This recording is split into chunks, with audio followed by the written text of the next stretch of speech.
अब question number 10 करेंगे। इसमें देखो क्या लिखा हुआ है, the following are the balance sheet of H limited. H limited ने 31 मार्च, ये बैलेंस शीट दे रखी है आपको, ठीक है बेटा।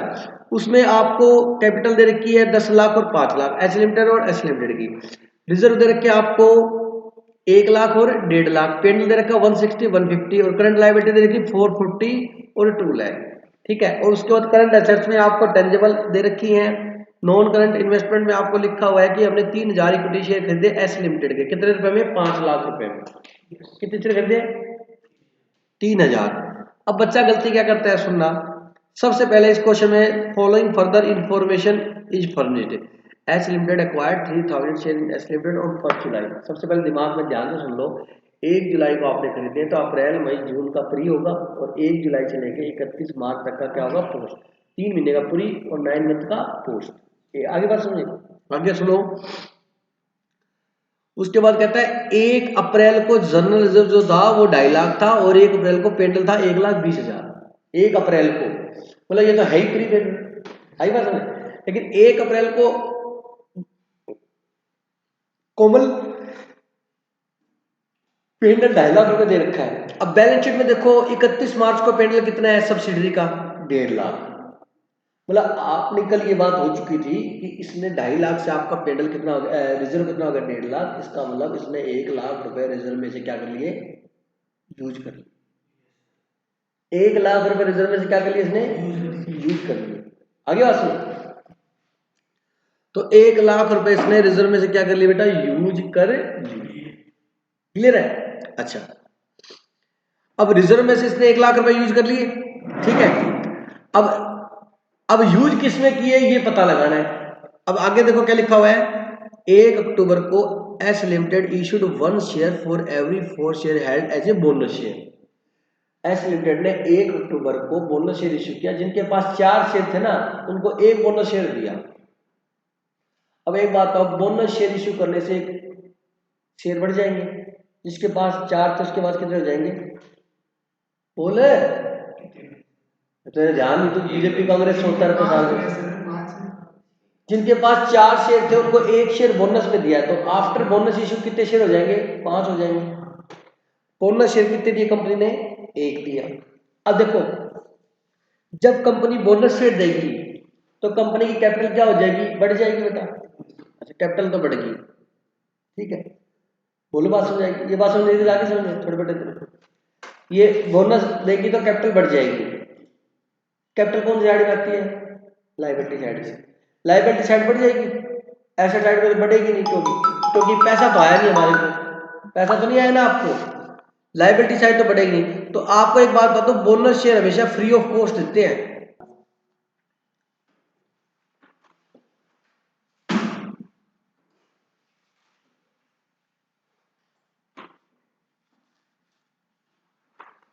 बोनस शेयर है, bonus share company free of cost issue करती है, ठीक है। तो कैपिटल बढ़ जाएगी उस टाइम। तो कंपनी क्या करती है, जब बोनस शेयर देती है ना तो कंपनी ने शेयर दे दिए, तो वो शेयर देते समय जितने के शेयर देती है ना बेटा उतना पैसा रिजर्व में से निकाल लेती है। उतना पैसा किस में निकाल लेती है। तो अब इस क्वेश्चन में क्लियर है मेरे को कि 2.5 लाख रुपए पहले थे, अब रिजर्व कितना है, कितना है। इसका मतलब बोनस शेयर उसने कितने के दिए हैं, 1 लाख के दिए हैं। ये तो मैं बता रहा हूं आपको एक तरीका, लेकिन बुक वाला समझ आ गई। इसका मतलब कंपनी ने बोनस शेयर कितने इशू किए हैं, 1 लाख। तो बोनस शेयर जो इशू किए हैं वो 1 लाख इशू किए, ठीक है। अब आगे क्वेश्चन पढ़ते हैं, देखो क्या लिखा हुआ है। On 1st October, S Limited issued one share for every 4 share held as a bonus share at a face value of ₹100 per share। तो बेटा जिनके पास 4 शेयर थे उनको क्या दिया है, 1 बोनस शेयर दिया है। हेलो, ये जो मीनू जी मैंने आपको लिंक भेजा है, ठीक है। जैसे लिंक पिछली बार खोल के आपने भरा था ना वो सारा उसमें भर दो, खोल लो, अब पता लग जाएगा आपको, ठीक है। नहीं नहीं, आप अपने मोबाइल में लिंक खोल के वो फॉर्म फिल करके सबमिट कर दो। उसने फॉर्म भर दिया, आपके पास लिंक आ गया, ठीक।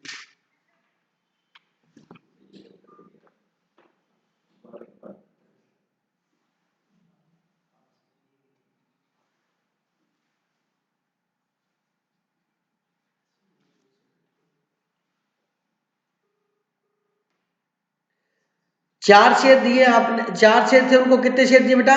1, और फेस वैल्यू कितनी है? 100 रुपए। अब देखो क्या लिखा है, no entry has been made in the books of H limited.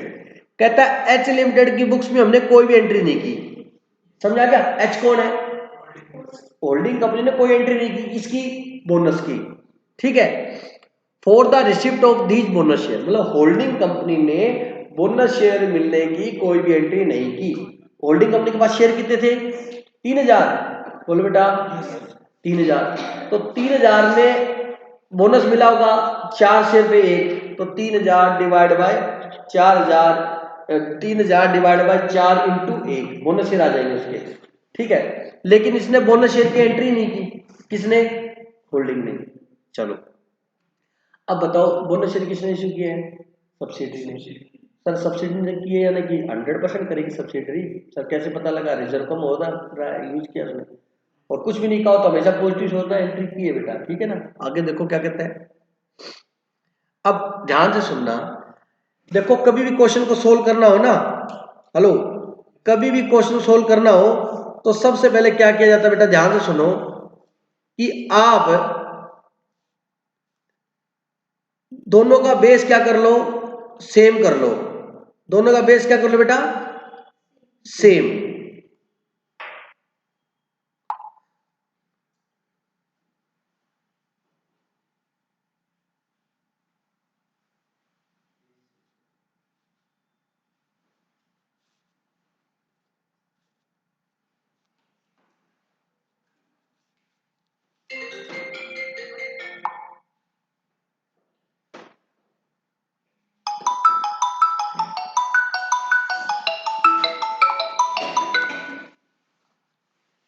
Shilpa मैंने वो लिंक भेजा बेटा तेरे को, उसको खोल के उसको भर दे अच्छे से, और कोई बात पूछनी हो ना, ना समझ में आए तो मैं, मेरा वो फ्रेंड है उसका नंबर दे रहा हूँ, राहुल नाम है हिसार से।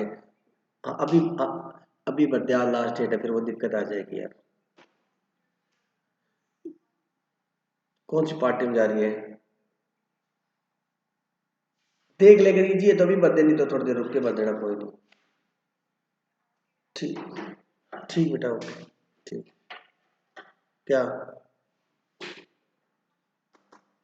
उठा लेगा, उठा लेगा, उसको बोला, दिनेश सर ने बोला। ठीक। तो यार मैं बताता तो हूँ कम से कम, तुम तो बताते भी नहीं हो। बस मैं क्लास में बैठा हूँ, बाद में बात करूंगा।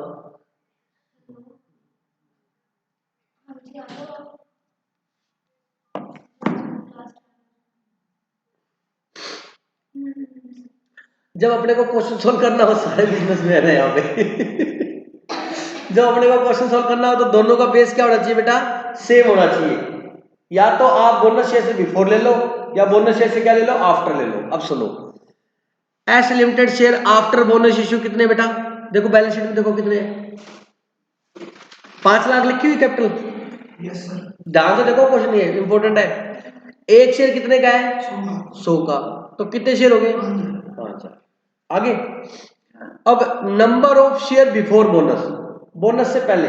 अच्छा, 4 शेयर को बोनस कितना दिया है? मतलब बोनस देने के बाद कितने शेयर हो गए? 5 हो गए। बोनस देने के बाद कंपनी के पास टोटल शेयर कितने? 5000। तो मतलब डिवाइड बाय 5 कर दिया। क्यों? क्या डिवाइड बाय 5? सुन लो, क्योंकि ये भी आफ्टर बोनस है और ये भी क्या है, दोनों का बेस क्या होना चाहिए? तो अपने को क्या निकालना है? बिफोर, तो इंटू 4। मतलब सिंपल सी मेथड है। बोनस शेयर इश्यू करने से पहले कैपिटल कितनी थी? 4000 शेयर थे। एक शेयर 100 रुपए का था, कितने भी? 4 लाख। अब 4000 पे 4 शेयर पे एक शेयर दिया तो वो हो गया सीधी गणित। 1000 बोनस शेयर दिए तो 5000 शेयर हो गए, एक शेयर कितने का? 100 का, तो 5 लाख हो गए। तो बिफोर बोनस इश्यू कितना है? 4000। ठीक है, तो बेटा बोनस शेयर पहले 5 थे, अब 4 है, तो बोनस शेयर कितने इश्यू किए? ये देखो क्रॉस चेक भी कर दिया, बोनस शेयर 4000, 4 के बदले कितना दिया? 1, तो कितना है? ये मतलब समझाने के लिए मैंने करा है, समझ आ गई? अब सुनो, तो बोनस कैपिटल कितनी होगी? 1000 शेयर इश्यू किए, 100 रुपए के कितने हो गए? 1 लाख। समझ आ गई? चलो 1 लाख में बोनस कैपिटल होगी, तो बताओ बोनस शेयर इश्यू करने से पहले कैपिटल कितनी थी? 4 लाख। 4 लाख थी। अच्छा, ठीक है ये बात। तो अब अपने बोनस से पहले करेंगे, क्योंकि होल्डिंग कंपनी ने अभी तक बोनस की एंट्री नहीं की है। ठीक है ना? अब बोनस इश्यू करने से पहले होल्डिंग के पास कितने शेयर थे? बोलो बेटा। 3000। क्योंकि होल्डिंग कंपनी ने बोनस की एंट्री नहीं की है ना, तो होल्डिंग कंपनी के पास कितने शेयर है? 3000। और सब्सिडरी कंपनी के, अब गलती से बच्चा यहाँ 5000 शेयर ले लेता, गलत हो जाएगा वो तो ये बिफोर है, ये 5000 क्या है आफ्टर, तो बिफोर लिया तो इसको भी बिफोर लो, अगर ये आफ्टर लिए तो ये भी आफ्टर लो, दोनों का बेस क्या होना चाहिए? सेम। तो बोनस शेयर इश्यू करने से पहले कंपनी के शेयर कितने? 4000। 4000 में से 3000 शेयर किसके पास थे? होल्डिंग के पास, तो 75% होल्डिंग आ गई। अगर आपने 3000 डिवाइड बाय 5000 की 100 कर दिया, 60% आएगा, क्वेश्चन गलत हो जाएगा।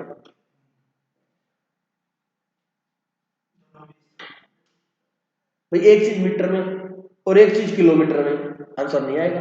या तो किलोमीटर में कन्वर्ट करो या मीटर में कन्वर्ट करो, बेस क्या करना पड़ेगा? सेम।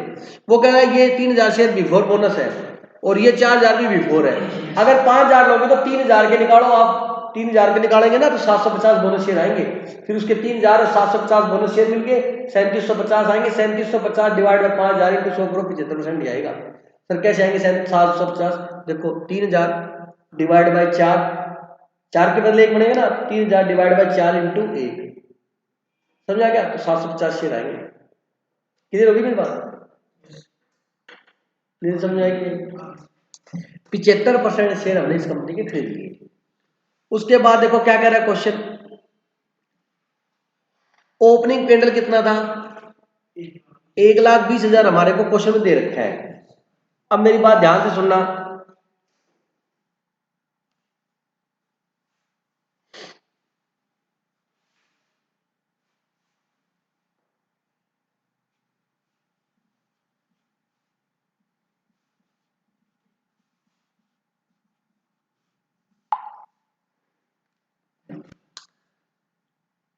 यहां तक कोई डाउट है तो बोल दो बेटा। ठीक है, आगे देखो क्या लिखता है, 3 नंबर पॉइंट पढ़ रहा हूं। 30 सितंबर S limited declare a dividend out of pre acquisition profit. ये लो आपको बता भी दिया इसने, ठीक है, डिविडेंड दिया। मैंने कहा था डिविडेंड कब दिया इससे कोई मैटर नहीं है, डिविडेंड कब दिया इससे कोई मैटर नहीं है।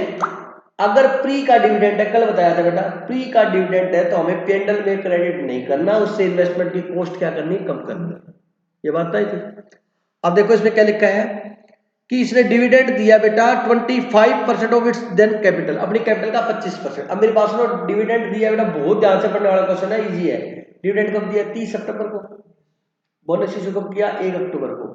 अब बच्चा 25% डिविडेंड दिया कैपिटल के ऊपर, तो बताओ कितनी, 4 लाख का 25% दोगे या 5 लाख का 25%? 4 लाख का देंगे, क्योंकि बोनस शेयर तो हमने 1 अक्टूबर को इशू किए हैं, और डिविडेंड हमेशा इस साल पिछले साल का मिलता है, उससे अगले साल, उससे पिछले साल का मिलता है। समझ आ गई मेरी बात?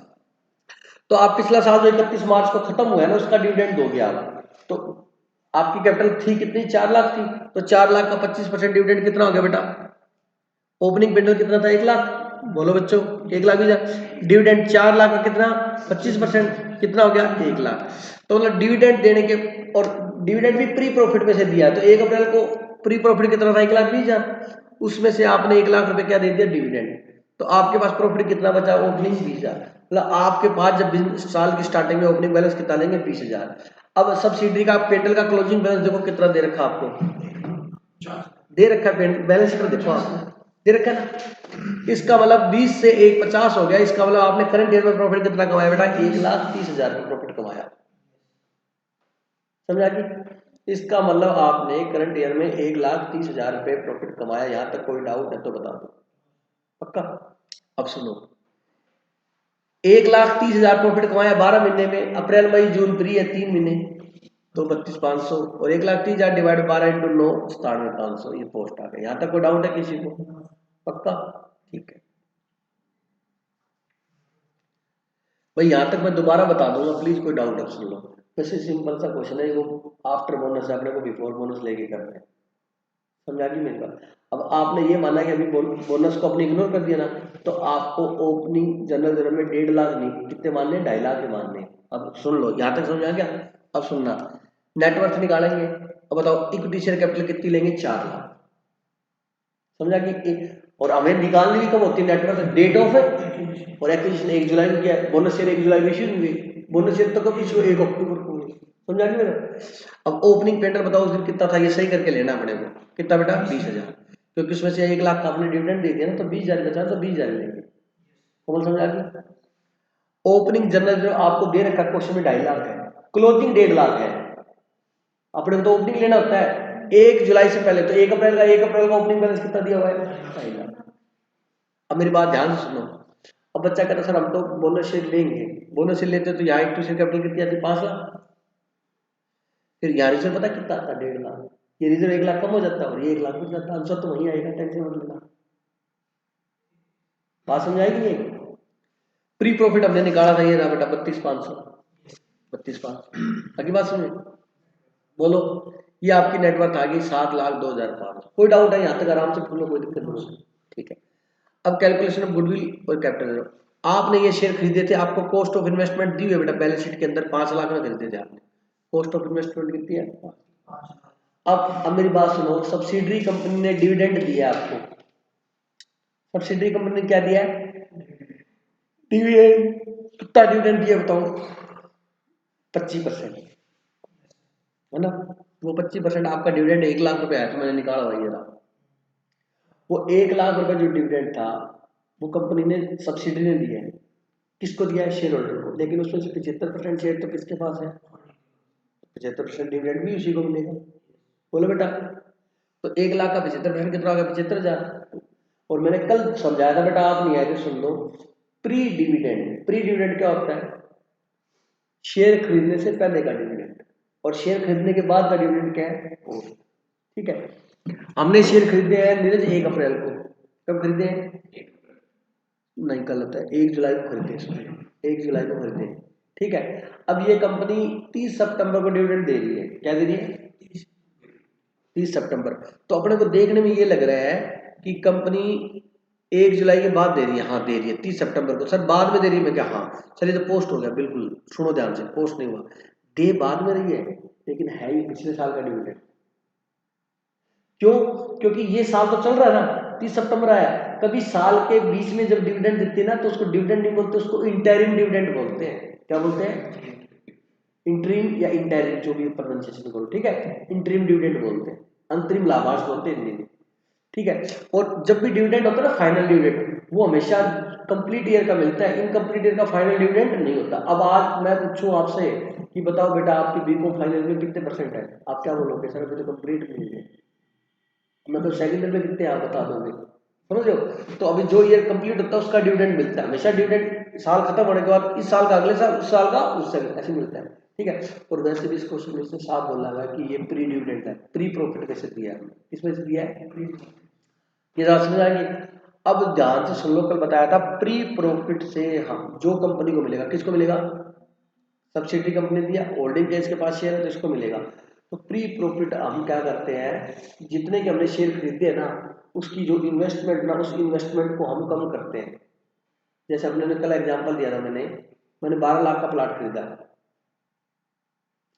उस प्लाट की 4 दीवारी की हुई थी, कोई कबाड़ भी पड़ा था, उस 4 दीवारी को तोड़ दी, वो ईंट वगैरह थी, जो भी कबाड़ था वो सारा मैंने कबाड़ में बेच दिया 2 लाख रुपए में, मलबा सारा उसका, समझ गए? तो मैंने प्लाट कितने में खरीदा था? 2 लाख मेरे को मिल गई उस मलबे से। प्लाट प्लेन करके छोड़ दिया मैंने, प्लाट अब बताओ आपको प्लाट की कॉस्ट क्या पड़ी है? 14 लाख पड़ी। उसको 14 पड़ी, 10 कैसे पड़ी? 14 पड़ी या 12 पड़ी बता? 12 लाख का प्लाट खरीदा, 2 लाख का उसका अड़ंगा बेच दिया, बेच के पैसा आया आपके पास? हाँ, हाँ। प्लाट तो प्लाट तो ठीक है ना, तो प्लाट कैसे 14 का हो गया फिर? ये कंफ्यूज करा बेटा आपको। मतलब वो प्लाट आपने 12 लाख का खरीदा था ना, 2 लाख की उसकी 4 दीवारी समझते, 4 दीवारी समझते हो ना, वो तोड़ दिया आपने, क्या प्लेन कर दिया उसको। उसमें एक छोटा मोटा पुराना कमरा बना हुआ था, वो तोड़ दिया, उसमें ईंटें निकल गई, ब्रिक निकल गई। ब्रिक समझते हो बेटा? मैं तो कुछ किया ही नहीं यार, मत यार, मैंने कहा मुझे ये ब्रिक नहीं समझूंगा। अच्छा ब्रिक समझते हो, ठीक है। वो पुरानी ब्रिक होती है, वो सेल हो जाती है बेटा, आपने वो सेल कर दी 2 लाख रुपए में। अब प्लाट की कॉस्ट क्या हुई? प्लाट तो वही रहा सर, बिल्कुल सही, प्लाट वही रहा, प्लाट तो वही रहा। खरीदा कितने में था? 12 में। लेकिन आपको प्लाट की जो आइटम बेच के 2 लाख मिल भी तो गए, तो आपकी तो जेब से 10 लाख ही लगे ना। तो वो तो तुम लगवाओगे वापस अगर यूज करोगे तो होएगा। हाँ, अगर वापस लगाएंगे तो सही है। तू कंफ्यूज हो रहा है यार। मैंने मेरी बात सुन, मैंने मोबाइल 10,000 का खरीदा, ठीक है, और मेरे को 2,000 रुपये कैशबैक मिल गया, तो मेरे को मोबाइल कितने का पड़ा? 12 कंफ्यूज क्या हो मैं गया सुन ही नहीं रहा सर आपकी यार। बात, ऐसे बताओ। यार मैं तो ढंग से बता रहा हूँ भाई, मैंने 10,000 का मोबाइल खरीदा, 2,000 मेरे को कैशबैक मिल गया, तो ये मोबाइल कितने का पड़ा 10 मेरे का को? हो गया, 10 का खरीदा था आपने। हाँ, 2,000 मेरे को कैशबैक मिल गया हाँ वापस। तो 8 का हो गया। अरे यही समझा रहा हूँ मैं बाबू। हाँ तो ये तो सर पता ही होता है सर, नॉर्मल ही है सर। आप है ना ओवर एग्जैजरेट करते हो चीजों को। सर आपने ना ओवर एक्सप्लेन कर दिया थोड़ा सा, तब कंफ्यूज हो गए। ठीक है, तो प्री डिविडेंड जो होता है बेटा, वो हम इन्वेस्टमेंट की कॉस्ट को कम करेंगे, ठीक है। क्यों करेंगे बेटा इन्वेस्टमेंट की कॉस्ट को? अब इस क्वेश्चन में भी देख लो, जो इसने इसको डिविडेंड मिला उसने किस में जमा कर दिया? क्रेडिट कर दिया पेंडल में। तो पेंडल में से क्या कर देंगे? माइनस, और इससे इन्वेस्टमेंट की कॉस्ट क्या करेंगे? कम करेंगे, ठीक है। तो कॉस्ट ऑफ इन्वेस्टमेंट कितनी? 5 लाख, लेकिन इसको प्री डिविडेंड मिल गया बेटा कितना? 75,000। तो इसकी इन्वेस्टमेंट की कॉस्ट कितनी बची बेटा? 4,25,000। अब सुनो, नेटवर्थ कितनी थी? 500, उसका 75% आ गया, ये 526, मतलब 425 नेट जो आपके लगे थे, लेकिन मिल गया 526। आपको एक्सेस मिल रहा है, तो आपको प्रॉफिट है, तो किसमें डाल दोगे? कैपिटल रिजर्व, नो डाउट है। उसके बाद calculation of minority interest, share in net worth. Net worth कितनी थी अपनी? 7,02,500, उसमें से 25% मेरा माइनॉरिटी का हो गया। अब add share in post profit. Post profit हमारा आया था 97,500, तो 97,500 का 25% इनका है, लिख दिया बेटा। बोलो बेटा, 24,375। अब ध्यान से सुनना, लास्ट क्वेश्चन की तरह इस क्वेश्चन में भी सब्सिडरी ने होल्डिंग को गुड्स बेचे हैं, तो प्रॉफिट किसने कमाया है? सब्सिडरी ने कमाया है। तो जितना प्रॉफिट नहीं कमाया वो क्या है बेटा? अनरियलाइज्ड प्रॉफिट है। तो अनरियलाइज्ड प्रॉफिट का लेस करेंगे, तो 25% सब माइनॉरिटी में से लेस होगा, 75% होल्डिंग में से होगा। बात समझ आ गई बेटा? कोमल,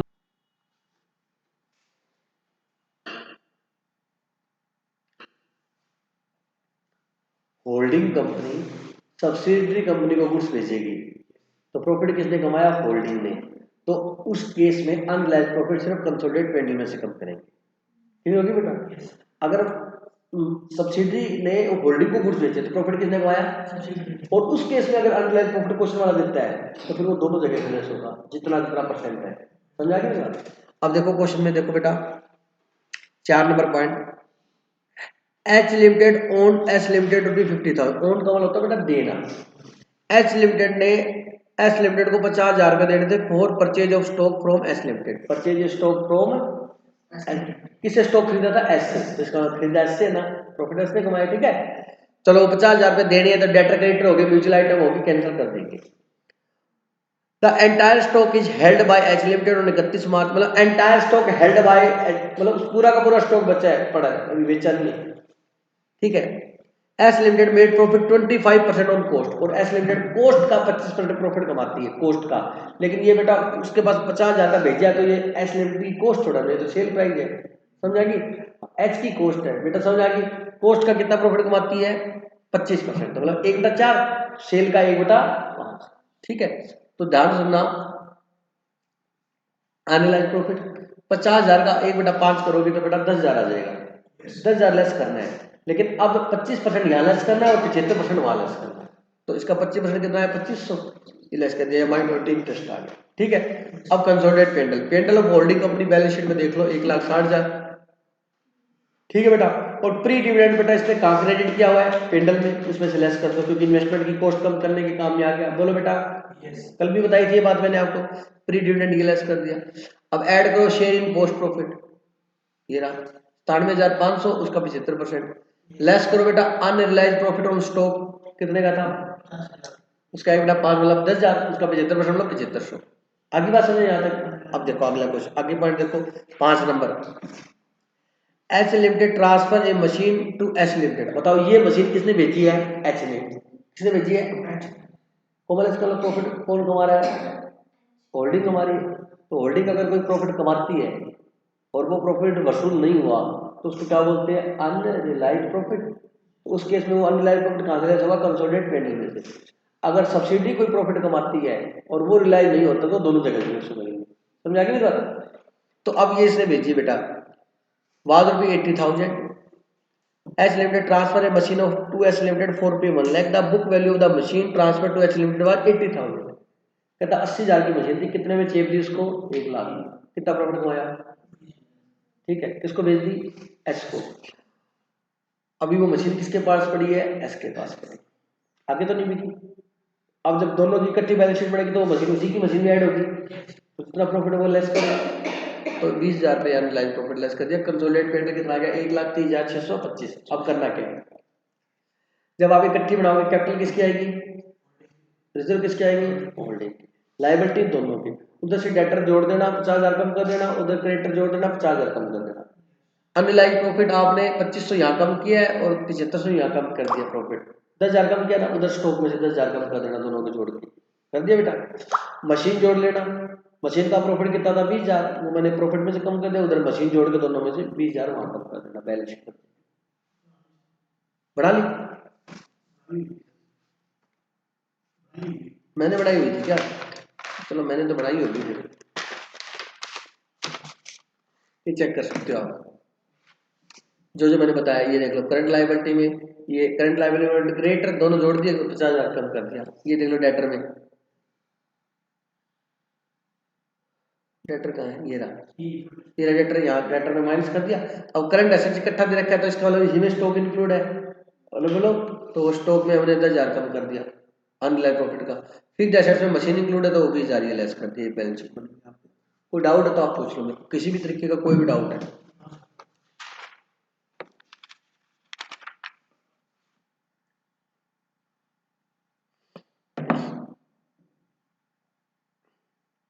क्वेश्चन नंबर 11 निकालो, सेम डिट्टो है, कर लिया नहीं, तेरे को कम समझ आया हुआ है चैप्टर में, तो छुट्टियां बोल कोई नहीं, आराम से कर लेना सब में। 11 नंबर क्वेश्चन निकालो बेटा। नोट क्या रिद्धि का नाम हमारा कोमल, आपने क्या हुआ है, चलो सेम था तो इसलिए होमवर्क दिया हुआ है, सेम सेम था, वो सेम था ना तो मैंने होमवर्क दिया था। आपको भी होमवर्क आप खुद ट्राई करना, फिर आज नहीं होगा तो मैं कल करवा दूंगा, ठीक है। 12 भी कहाँ है, 12 भी नहीं है, 30 है सीधा डायरेक्ट, 15 ये रहा 12।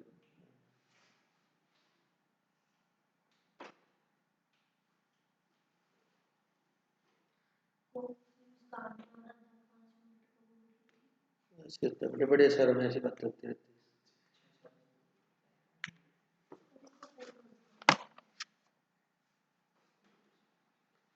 कल बाद में करूँगा एक बार।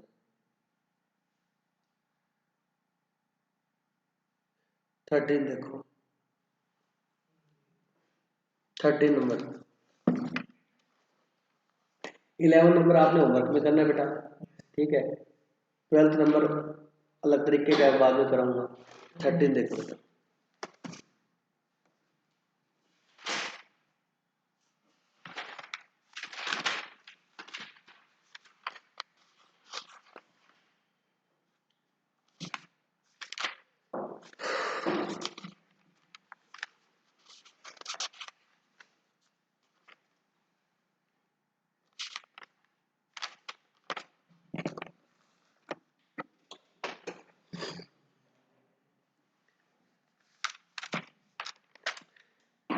X limited acquired all the shares in Y limited on 1 अक्टूबर। एक्स ने वाई में सारे शेयर खरीद लिए बेटा, कब, 1 अक्टूबर को, ठीक है जी। एट ए कॉस्ट ऑफ ₹5,60,000, कितने खरीदे। The balance sheet of two companies and as on 31 मार्च आर गिवन बिलो। कहता हमने बैलेंस शीट दोनों कंपनियों को यहाँ दे रखी है बेटा, एक्स की और वाई की। आगे बात समझे, एक्स लिमिटेड और वाई लिमिटेड की बैलेंस शीट हमने ये दी हुई है। चलो इक्विटी शेयर दे रखे हैं, जनरल रिजर्व है, पेंडल है, ये क्रेडिटर है। अब नॉन करंट इन्वेस्टमेंट में साफ लिखा हुआ है 5000 इक्विटी शेयर खरीदे हमने एस लिमिटेड में, कितने 5,60,000 में। ठीक है भाई। The following information is supplied to you, the credit balance of Y limited on 1 April. हमने शेयर कब खरीदे बताओ उनके, 1 अक्टूबर को, तो हमें 1 अप्रैल का बैलेंस दे रखा है, तो इसमें हमें फ्री है बेटा।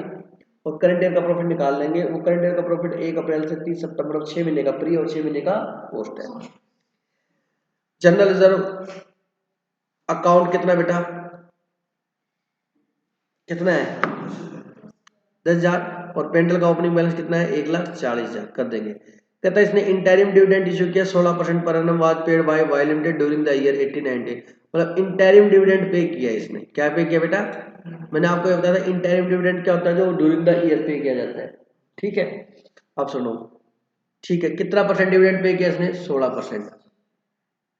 ठीक है, अब ये कहता है कि क्रेडिटर एक्स लिमिटेड के 30,000 है, वो वाई से गुड्स खरीदे थे, which later company made a profit 25% on sale price, underline करो।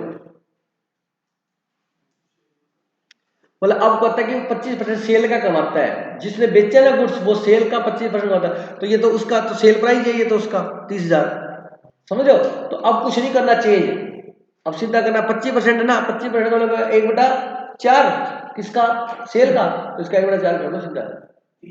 हाँ, क्योंकि वो भी सेल प्राइस बेटा, उसका तो सेल प्राइस है ना वो, और रेट भी किस पे है, सेल पे, तो दोनों का बेस सेम है, अब कन्वर्ट करने की जरूरत है। हाँ, समझ आ गई। चलो 30,000 गुड्स, 30,000 बेटा क्रेडिटर को देने थे, 30,000 तो डेटर क्रेडिटर में से कम कर देंगे, और जो अनरिलाइज प्रॉफिट है वो निकाल लेंगे 30,000 का बेटा 1/4, 30,000 का 1/4 7500 रुपये आएगा। ठीक है ना। Stock of X limited include goods at cost purchase from Y limited part of 50 purchase above. ये 4 नंबर पॉइंट दोबारा कर लो, पढ़ो।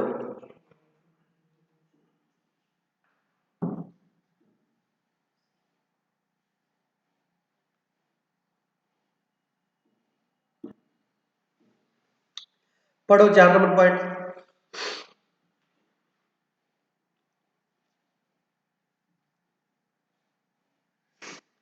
कितने के गुड्स बेचे थे उसने बेटा, 30,000 के। ठीक है, अब 30,000 के गुड्स बेचे थे तो वो 30,000 रुपए उसको देने थे, चलो डेटर और क्रेडिटर में लेस कर देंगे। अब वो 30,000 में से स्टॉक कितना बचा हुआ वो अगली लाइन में बताया हुआ है, मैंने 30,000 का ही अंडरलाइन निकाल दिया था 25%। अरे 1/4 वाला 25% होता है ना, 25% करो, 1/4 लिखो, बात तो एक ही है। अब वो कहते 30,000 स्टॉक में से उसके स्टॉक में कितना बचा हुआ है, 15,000 बचा हुआ है। अब बच्चा कहता सर वहां तो कॉस्ट लिखा हुआ, बेटा ध्यान से पढ़ना, किसकी कॉस्ट लिखा हुआ है, किसकी कॉस्ट है, देखो stock of X limited include goods at cost price from Y limited. किससे खरीदा है, वाई लिमिटेड से खरीदा है। तो बेटा stock of X limited include goods at cost purchase from Y limited, हमने किससे खरीदा है, वाई लिमिटेड। आगे देखो क्या लिखा है, पार्ट ऑफ 15,000 परचेज अबव, मतलब उसमें से आपका बचा हुआ कितना बेटा, 15,000 रुपये बचा हुआ है। कितना बचा हुआ है, 15,000 रुपये बचा हुआ है। 15,000 का अनरिलाइज्ड प्रॉफिट निकालना है, वो उस मैं आप कहते सर ये आपने कितने में खरीदा, मैं कहता 10,000, तो मेरी कॉस्ट कितनी है, जिस दुकान वाले ने बेचा है उसकी 10,000 कॉस्ट नहीं है, उसका वो सेल प्राइस है। समझाएंगे मेरी बात।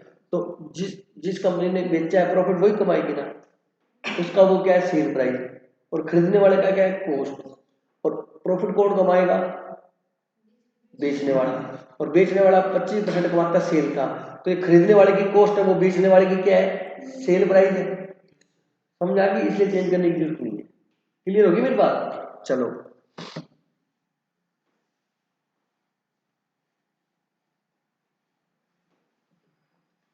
The statement of profit and loss x include interim dividend 16% per annum from Y limited. कहता है ये जो आपने 16% डिविडेंड मिला उसने अपने पेंडल में क्रेडिट कर दिया। अब इस क्वेश्चन में देखो करंट ईयर का डिविडेंड है ये, पहली बात तो ठीक है। तो अब मेरी बात सुनो, इसने ये डिविडेंड दिया कब है बेटा, 18-19 का दिया, क्वेश्चन ने कुछ भी नहीं बताया। अब देखा जाए ना, सुन लो, हमने शेयर कब खरीदे 1 अक्टूबर को, तो 1 अक्टूबर तक का डिविडेंड तो क्या कहलाएगा, प्री, और उसके बाद क्या कहलाएगा, ठीक है। लेकिन आपने हमेशा डिविडेंड को प्री मानना है, आपकी बुक वाले ने, क्योंकि यहाँ पर भी 6 महीने का प्री 6 महीने का पोस्ट होना चाहिए, लेकिन क्वेश्चन वाला कहता है मैं प्री मान के करता हूँ हमेशा। तो आपने क्वेश्चन में हमेशा क्या डिविडेंड मान के करना है, प्री। अब देखो डिविडेंड कंपनी ने कितना दिया, 16%। तो बेटा कैपिटल देखो वाई लिमिटेड की कितनी, 2.5 लाख, 2.5 लाख का 16% निकालो बेटा 40,000। और क्वेश्चन में साफ लिखा है कि उसने पेंडल में से दिया है। ओपनिंग पेंडल कितना बेटा बताओ, 40,000, उसमें से आपने प्री डिविडेंड दे दिया 40,000, तो कितना बच गया, 1 लाख। अब पेंडल अपना पेंडल बढ़ाओ, BD CD, BD 1 lakh, CD दे रखा बैलेंस शीट में 178। अब देखो पेंडल रिजर्व का ओपनिंग बैलेंस दे रखा क्वेश्चन के अंदर पहले पहले पॉइंट में 10,000 और क्लोजिंग बैलेंस दे रखा 12,000, तो इसका 2,000 आपने रिजर्व में ट्रांसफर कर दिए। आगे बात समझे। तो नेट प्रॉफिट कितना आ गया, 80,000। अब 80,000 में 6 महीने का प्री और 6 महीने का पोस्ट, तो कितना हो गया, 40 और 40। आगे बात समझ आता है। अब क्या निकालेंगे, नेटवर्थ। इक्विटी शेयर कैपिटल कितनी है, 2.5 लाख, ओपनिंग पेंडल कितना है, 1 लाख, ओपनिंग जनरल कितना है, 10,000 और प्री प्रॉफिट कितना है, 40,000। नेटवर्थ कितनी आ गई, 4 लाख। अब calculation of goodwill, cost of investment कितनी है हमारी, देखो बेटा 5,60,000, मैं लेस करने भूल गया था, बाद में लिखी थी, 5,60,000 है। बोलो बेटा कंपनी ने प्री डिविडेंड कितना दिया, 40,000। सारे शेयर मेरे पास है, 100% शेयर मेरे पास है, ठीक है ना। तो -40,000 तो 5,20,000 बच गई। अब 4 लाख का 100% मेरे पास है, आपने सर परसेंटेज नहीं निकाली, अरे परसेंटेज क्या निकालो, 5,000 शेयर उसके है, 5,000 मैंने खरीदे हुए, समझाई। तो ये कितना आ गया बेटा, 1,20,000 मेरे गुडविल आ गई। माइनॉरिटी इंटरेस्ट नील हो गया। कंसोलिडेट पेंडल बनाऊंगा, पेंडल ऑफ होल्डिंग कंपनी बेटा देखो बैलेंस शीट में दे रखा है 4 लाख। अब प्री डिविडेंड आप इन्वेस्टमेंट की कॉस्ट कम करने के काम में आएगी, तो वहां भी यूज कर ली, यहाँ से लेस कर दो। लगातार ऐसे क्वेश्चन मैंने 3 करा दिया आपको ताकि समझ में आ जाए। प्री डिविडेंड 40,000, पोस्ट प्रॉफिट जोड़ दो 40,000, अनलाइज प्रॉफिट देखो बेटा 15,000 का 25% 3750। हालांकि सब्सिडरी ने बेचा था तो सब्सिडरी का दोनों जगह से लेस होता है, लेकिन माइनॉरिटी इसमें है ही नहीं, तो सारा यहीं से लेस होगा ना, 100% इसी के पास है। तो ये आपका अनलाइज प्रॉफिट बेटा लेस करने के बाद ये आ गया। अब ये देख लो बैलेंस शीट, कैपिटल किसकी होल्डिंग के, रिजर्व किसकी होल्डिंग के, कंसोलिडेटेड 396 आ गया, ठीक है। क्रेडिटर दोनों के जोड़ के म्यूचुअल आइटम 30,000 लेस कर दी मैंने। लैंड बिल्डिंग बेटा दोनों की जोड़ के लिख दी, प्लांट मशीनरी दोनों की जोड़ के लिख दी, स्टॉक दोनों के जोड़ के 3750 में कम किया था, 3750 स्टॉक में कर दिया, डेटर दोनों के जोड़ के 30,000 लेस कर दिया, कैश दोनों को जोड़ के बैलेंस शीट मैच हो गई। कोई डाउट तो बोल दो, ठीक है। अब क्वेश्चन नंबर 11 आपको होमवर्क में करके लाना है, कल क्वेश्चन नंबर 12 कराऊंगा मैं, ठीक है। थैंक यू, जय श्री श्याम।